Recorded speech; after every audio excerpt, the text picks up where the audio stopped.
Buenos días, compañeros. Nosotros somos el equipo Macellum y nos corresponde hablar del comercio electrónico. Las siguientes diapositivas están dirigidas a la clase de Derecho Procesal Mercantil. Para empezar a hablar del comercio electrónico, es necesario fijar un concepto, una definición, y para fijar esta, también es necesario hablar de sus fundamentos jurídicos, el cual se encuentra en el artículo 89 del Código de Comercio, del cual extraemos lo siguiente: en los actos de comercio y en la formación de los mismos podrán emplearse los medios electrónicos, ópticos o cualquier otra tecnología. También es necesario recalcar su fundamento constitucional, que se encuentra en el artículo 73, fracción décima de la Constitución Política de los Estados Unidos Mexicanos. Ahora bien, hablando de su concepción doctrinal, inicialmente tenemos el siguiente concepto: actos jurídicos realizados a través de instrumentos que permiten transmitir información por medio de la electricidad. El anterior concepto está sacado de El Manual de Introducción al Derecho Mercantil, colección Cultura Jurídica, por Dávalos Torres María Susana.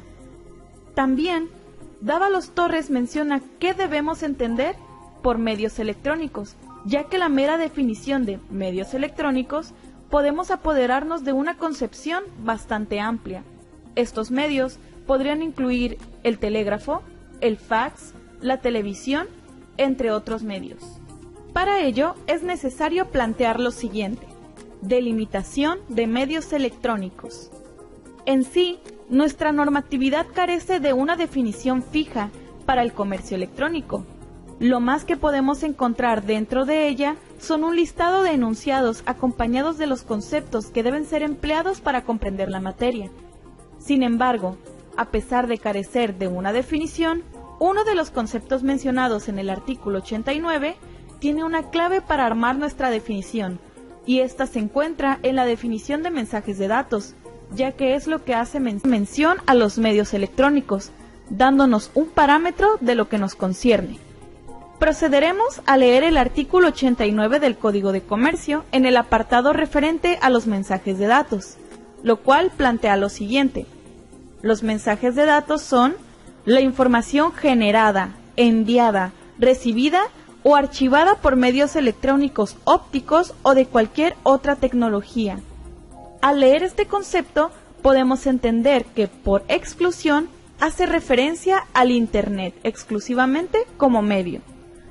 Desgraciadamente, en la actualidad no se cuenta con una tesis jurisprudencial que nos aclare este punto en específico, pero conforme avanzamos, es probable que en el futuro obtengamos una. Ahora, desde un punto de vista meramente económico, Dávalos Torres María Susana nos da el siguiente concepto. Desde el punto de vista económico, el comercio electrónico consiste en el intercambio de bienes y servicios realizados a través de instrumentos que permiten transmitir la información por medio de la electricidad. Este, al ser un concepto económico, carece de ciertas cosas que lo podrían llegar a ser jurídico. Por ejemplo, existen intercambios de bienes y servicios que no son necesariamente mercantiles, por lo que nos proporciona el siguiente concepto, ya jurídico, con los elementos analizados anteriormente.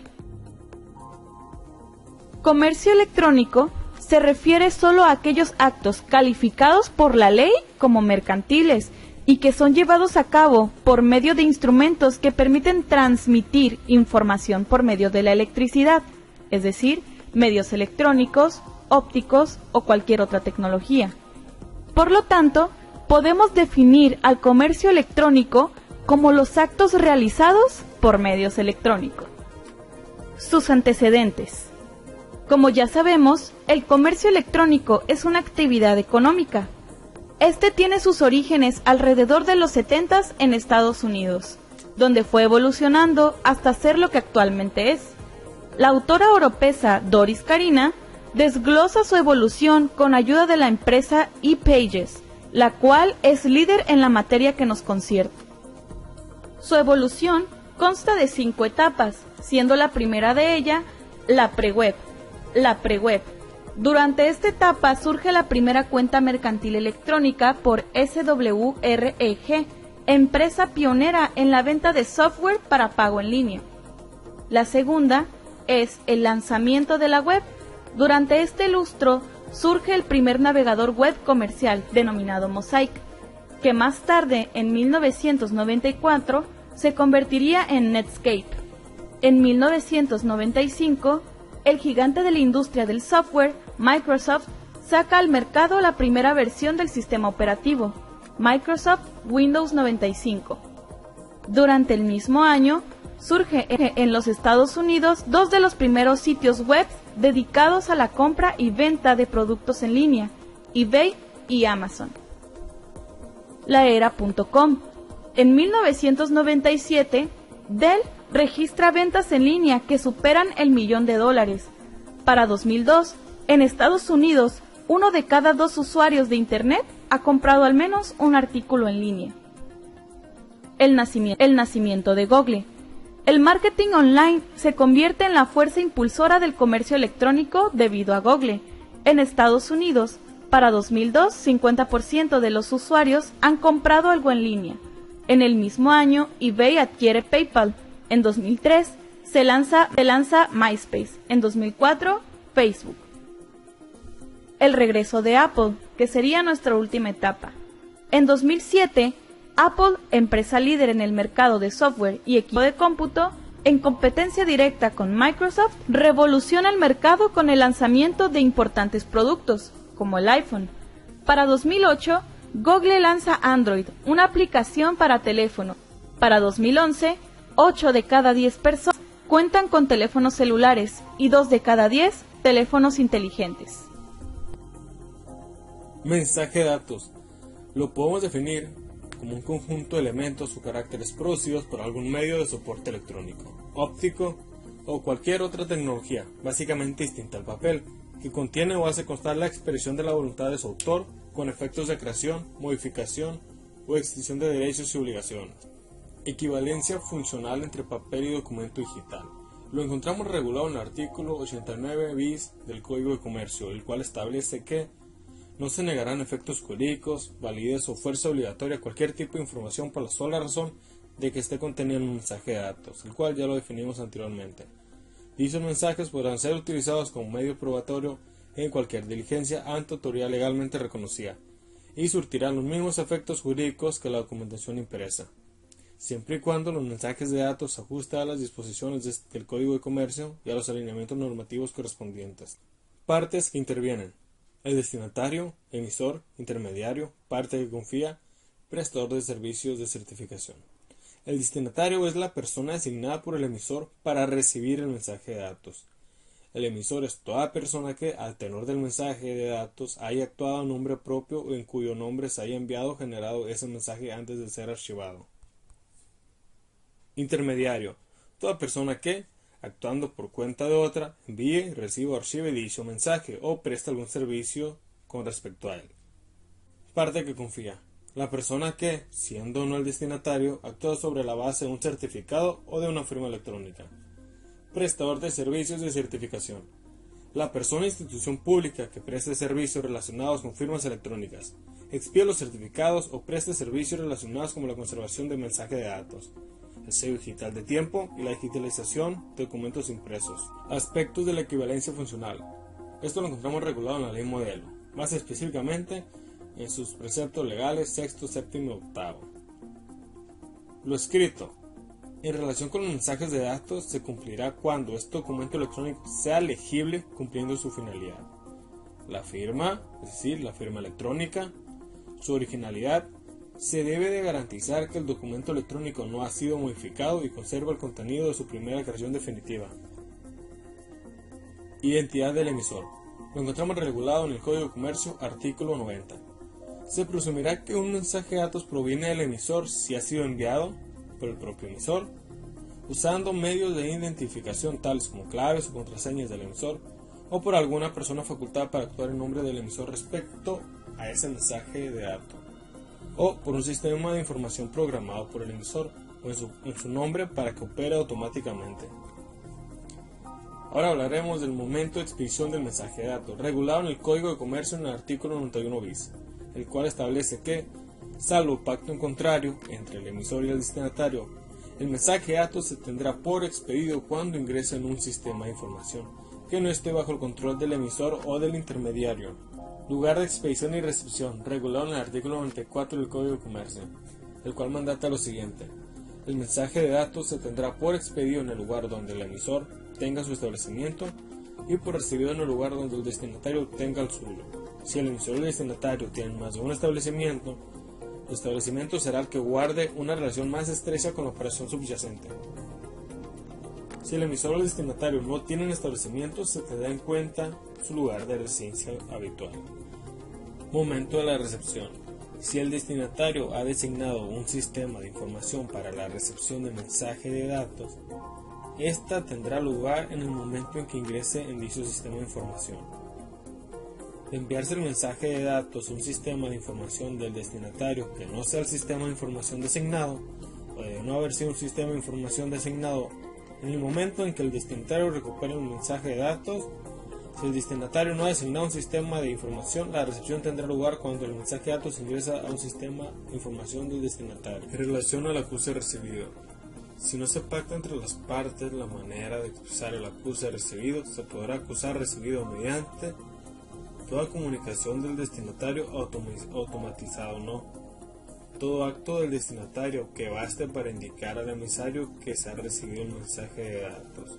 Ahora bien, cuando el emisor haya indicado que los efectos del mensaje de datos estarán condicionados a la recepción de un acuse de recibido, se considerará que el mensaje de datos no ha sido enviado en tanto que no se haya recibido el acuse recibido en el plazo fijado por el emisor. Cuando el acuse recibido se indique que el mensaje de datos recibido cumple con los requisitos técnicos convenidos o establecidos en la ley, se presumirá que ello es así. Ahora hablaremos del valor probatorio de los mensajes de datos. En el artículo 1298, fracción A del Código de Comercio, se establece que se reconoce como prueba los mensajes de datos. Para valorar la fuerza probatoria de dichos mensajes, se estimará primordialmente la fiabilidad del método en que haya sido generada, archivada, comunicada o conservada. A su vez, realizando un estudio del artículo 1205 del Código de Comercio, establece que son admisibles como medios de prueba todos aquellos elementos que puedan producir convicción en el ánimo del juzgador acerca de los hechos controvertidos o dudosos. Este artículo a su vez realiza una lista de todos los medios de prueba, en el cual se establece los mensajes de datos, es decir, los menciona. Probatorio de los mensajes de datos. En el artículo 1298, fracción A del Código de Comercio, se establece que se reconoce como prueba los mensajes de datos. Para valorar la fuerza probatoria de dichos mensajes, se estimará primordialmente la fiabilidad del método en que haya sido generada, archivada, comunicada o conservada. A su vez, realizando un estudio del artículo 1205 del Código de Comercio, establece que son admisibles como medios de prueba todos aquellos elementos que puedan producir convicción en el ánimo del juzgador acerca de los hechos controvertidos o dudosos. Este artículo a su vez realiza una lista de todos los medios de prueba, en el cual se establecen los mensajes de datos, es decir, los menciona. Prueba, en el cual se establecen los mensajes de datos, es decir, los menciona. Digitalización. ¿Cuándo comenzó la digitalización? La década de los 90 marcó el inicio de una nueva etapa en la que las TIC se integraron en casi todos los aspectos de la economía y se creó una sociedad digitalmente habilitada, que es la responsable de generar la mayor parte del crecimiento económico y la prosperidad. Para comenzar a hablar sobre los distintos aspectos de la digitalización, es preciso establecer su definición.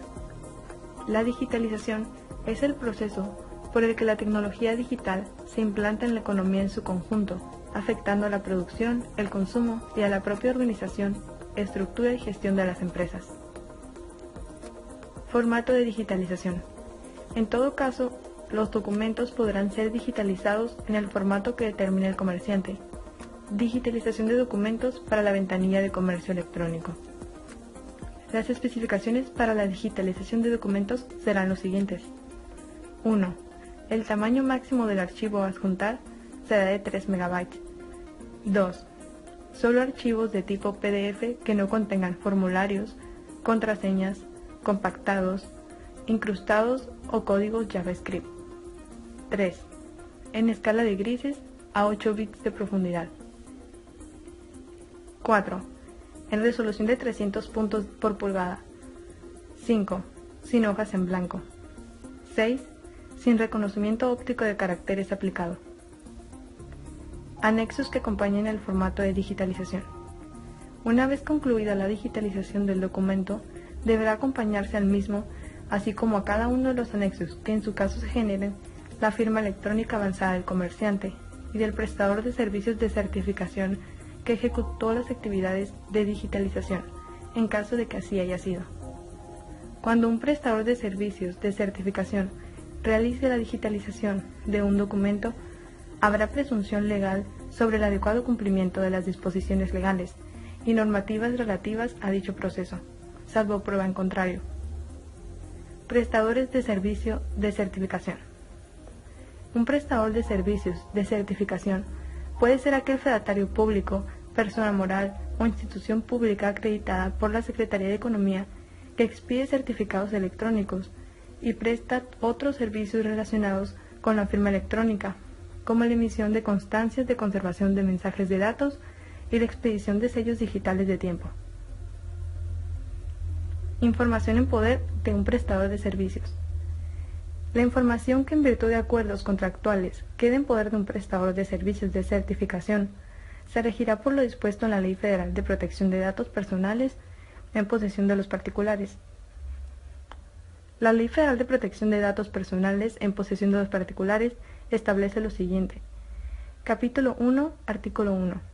La presente ley es de orden público y de observancia general en toda la República y tiene por objeto la protección de los datos personales en posesión de los particulares, con la finalidad de regular su tratamiento legítimo, controlado e informado, a efecto de garantizar la privacidad y el derecho a la autodeterminación informativa de las personas. En todo caso, el prestador de servicios de certificación que ejecutó las actividades de digitalización deberá mantener la confidencialidad de la información, salvo mandato judicial. Economía de la digitalización. Es una actividad que transforma el uso de las TICs en un importante flujo de capital que circula en la economía del planeta, posicionándose en una de las principales actividades económicas hoy en día. Tal es el éxito e importancia de esta actividad que puede lograr incluso el surgimiento de prometedoras nuevas potencias económicas.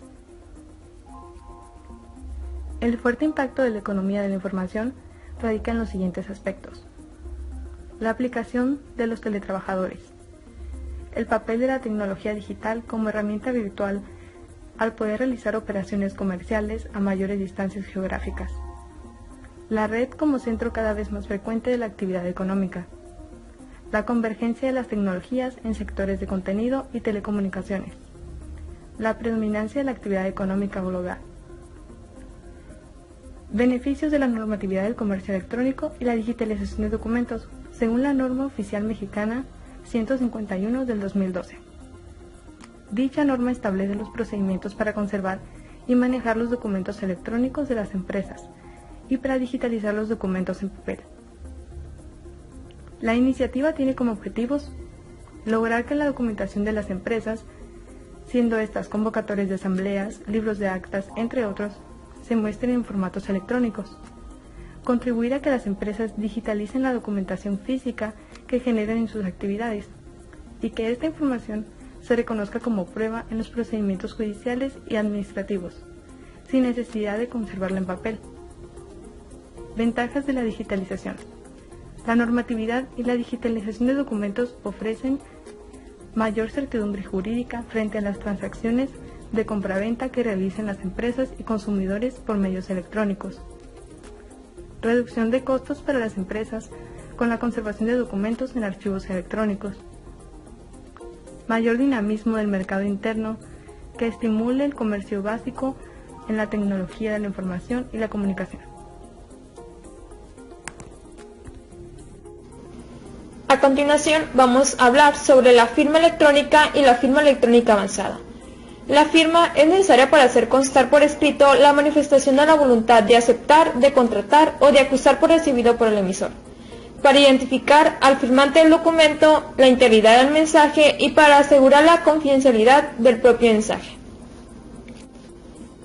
El Código de Comercio, en su artículo 89, nos define la firma electrónica como los datos en forma electrónica consignados en un mensaje de datos o adjuntados o lógicamente asociados al mismo por cualquier tecnología, que son utilizados para identificar al firmante en relación con el mensaje de datos e indicar que el firmante aprueba la información contenida en el mensaje de datos y que produce los mismos efectos jurídicos que la firma autógrafa, siendo admisible como prueba en juicio.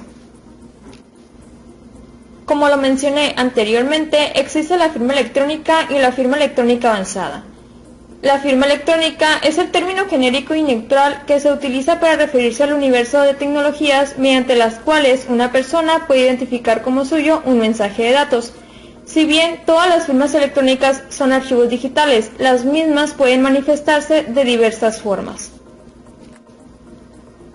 La firma electrónica avanzada supone la existencia de un soporte de seguridad, en el cual, utilizado algún procesador de datos e información, se genera un proceso denominado digestión del documento. Un algoritmo produce las huellas digitales que permiten validar la integridad del mensaje y ayudar a evitar alguna modificación por un tercero. La diferencia entre firma electrónica y firma electrónica avanzada se dan en función de la protección legal que tienen los documentos amparados con alguna de ellas. La firma electrónica avanzada garantiza tanto la autentificación de las partes como la integridad del documento, así que los firmantes no pueden repudiar dicho mensaje, es decir, no podrán negar su existencia ni su validez. La firma electrónica se considera avanzada o fiable si cumple por lo menos los siguientes requisitos. Los datos de creación de la firma en el contexto en que son utilizados corresponden exclusivamente al firmante. Los datos de creación de la firma estaban en el momento de la firma bajo el control exclusivo del firmante. Es posible detectar alguna alteración de la firma electrónica hecha después del momento de la firma. Respecto a la integridad de la información de un mensaje de datos, es posible detectar cualquier alteración de esta hecha después del momento de la firma. Lo dispuesto en el presente artículo se entenderá sin perjuicio de la posibilidad de cualquier persona demuestre de cualquier manera la fiabilidad de su firma electrónica o presente pruebas de que una firma electrónica no es fiable.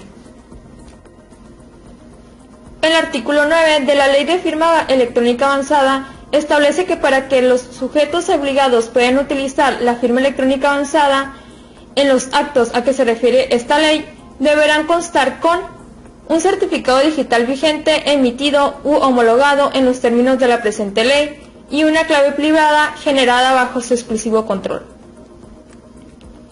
¿Quiénes son los prestadores de servicio de certificación?